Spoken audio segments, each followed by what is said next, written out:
जगतसिंहपुर जिला तीर्तोल स्थित आदिकवि सारला दास महाविद्यालय आदिकवि सारला दास प्रति असम्मान अभियोग होईछि।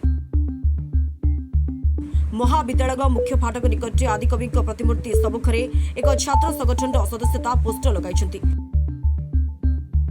कॉलेज परिसर में प्रचार कार्यक्रम चली शिक्षा परिवेश व्याहत होती छात्र छात्री मध्य अशांति सृष्टि होती छात्र छात्री अभियोग कर छात्र छात्री माने कॉलेज अध्यक्ष को लिखित अभियोग कर संपृक्त व्यक्ति विरोध में दृढ़ कार्यानुष्ठान दावी कर आगामी दिन में पदक्षेप निया न गले धारणा बसवे बोली छात्र छात्री चेतावनी देते। तेबे अभियोग नहीं संपृक्त छात्र संगठन किंबा कॉलेज कर्तृपक्ष प्रतिक्रिया मिल पारि नहीं।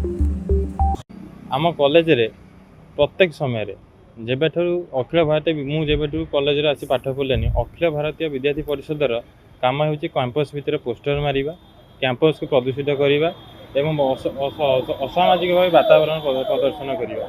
अखिल भारतीय विद्यार्थी परिषद ये घटनाटी गत वर्ष भी यहाँ प्रचालन करते ए वर्ष भी यही नीति आपणई।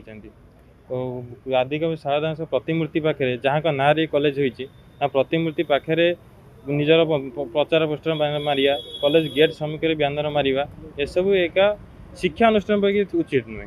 तेणु आम गतकाली प्रिंसिपाल महोदय को या बाबद एक आप्लिकेसन देलु जहाँ से निष्पत्ति आमको एक्शन ने भितर कॉलेज कैंपस सीसीटीवी लगी देखा धारणा देवु आ कौन कर धारणा देवु निश्चित भाव बड़ आकार धारणा देवु।